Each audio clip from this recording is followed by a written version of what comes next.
자, 다음 사건 살펴보겠습니다. 이 몸을 가누지 못하는 60대 환자의 몸에서 자, 이런 상처가 발견됐습니다. 자, 사진 한번 보시죠.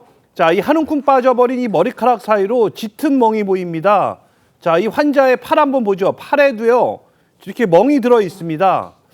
아니, 사고를 당한 환자인가요? 이렇게 다쳐서 입원 치료를 받는 겁니까? 아닙니다. 뇌염으로 쓰러져서요. 입원 치료를 받던 중이었습니다. 그러니까 병원 안에서 저런 상처가 생긴 건데요.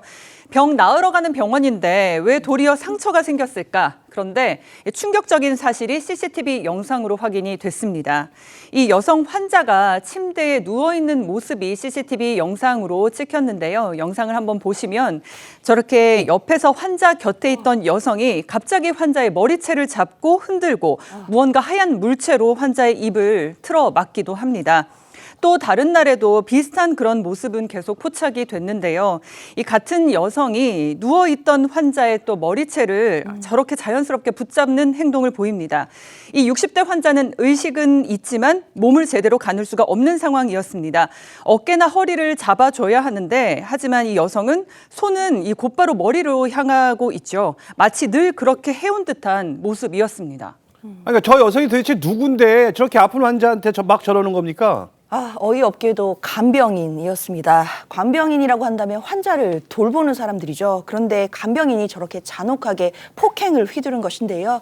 그 휘둘렀던 폭행이 저 영상 말고도 또 있었습니다. 칫솔질을 하다가 또 폭행하는 영상이 잡혔는데요. 저렇게 칫솔질을 해주다가 뭔가 마음에 안 들었는지 머리카락을 뜯는 행동들을 보입니다. 그래서 이 환자가 칫솔질 때문에 입안이 다 헐었다고 하고요. 또 재활운동용 나무 막대기를 이제 회초리처럼 저렇게 안면부를 가격하는 모습도 잡혔습니다. 이런 학대가 밤낮 없이 계속됐다고 하고요. 더 충격적인 건 지금 보신 모든 영상들, 이 화면들이 고작 4일이라는 짧은 기간 동안 녹화된 영상이라고 합니다. 4일 동안에 집중적으로 학대가 이루어진 것으로 보입니다. 그러니까 아까 말한 것처럼 환자가 몸만 못 가눌 뿐 의식은 지금 있다고 했잖아요. 그러면 4일에 걸친 이 학대를 당하는 동안 저 환자분 얼마나 고통스러웠을까요? 고통스러웠는데요. 더 안타까운 것은 지난 4일 동안에 그 CCTV만 확인됐을 뿐이지 그전에도 이런 악행이 지속될 수가 있었던 건데 그 피해를 당한 60대 할머니는 지난 12월쯤에 코로나19에 걸리니까 1인실로 격리가 됐던 거예요. 그런데 기존 입원실에는 CCTV가 없었는데 1인실 격리된 그 입원실에는 뭐가 있었냐면 CCTV가 있었습니다. 그러니까 찍힌 이 간병인이 사실상은 CCTV가 없는 걸로 착각을 했던 것 같습니다. 그래가지고 그 다친 거를 보여주니까 이 간병인이 뭐라 했냐면 아니다. 환자 스스로 움직이다 다친 거라고 변명을 하다가 경찰에서 CCTV를 보여주니까 그때서야 자백하면서 뭐라고 했냐면 간병하다가 짜증나니까 폭행했다고 사실을 인정했다고 합니다. 그리고 환자 가족들은 무슨 얘기냐면 이 환자가 사실은 작년 5월달부터 입원했기 때문에 간병인 5월달부터 고용했습니다. 그러다 보면은 12월이 아니고 5월달이나 그 6, 7, 8월달에도 틀림없이 이 간병인이 이렇게 그 어머니를 폭행하거나 그런 거 아니냐 하면서 그 어머니 몸을 보게 되면은 곳곳에 상처가 있다는 거예요. 그렇기 때문에 이 간병인이 일시적인 게 아니고 상습적으로 이렇게 학대한 거 아니냐라고 지금 의심하고 있다고 합니다. 이분은 간병인이 직업입니다. 자, 이 아픈 환자를 돌보는 게 그렇게 짜증이 나면 이 일을 그만하면 되는 거지. 저 간병인에게 우리 어머니 잘 돌봐달라고 고개 숙이면서 부탁했으니 환자의 가족들은 그야말로 지금 얼마나 이 억장이 무너질 것 같아요.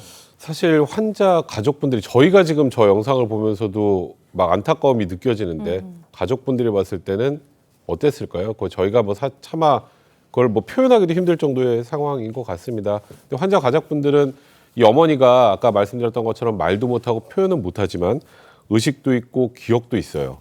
근데 표현을 못하는 걸 늦게 알아준 거잖아요. 지금 이걸 보고. 그래서 그 부분이 너무 죄스럽다는 말씀을 하셨고요. 그리고 더 마음이 아픈 건 이 어머님이 지금 상태가 더 안 좋아지셔서 산소호흡기하고 일반 병실에서 중환자실로 옮겨졌다고 합니다. 가족분들 입장에서 매일 아침 눈을 뜬 것 자체가 지금 악몽이라고 얘기를 했는데요. 간병인을 일단은 장애인복지법 위반으로 입건한 상황인데 뭐 일단 형사처벌도 형사처벌이지만 저렇게 한 행동에 대한 피해 배상도 반드시 이루어져야 할 것이고요. 무엇보다 간병인은 절대 못하게 할 것 같습니다. 자, 이 뭐 환자를 돌봐야 할 이 간병인이 오히려 환자를 폭행한 사건입니다. 좀 더 엄중한 법의 심판이 내려지길 바랍니다.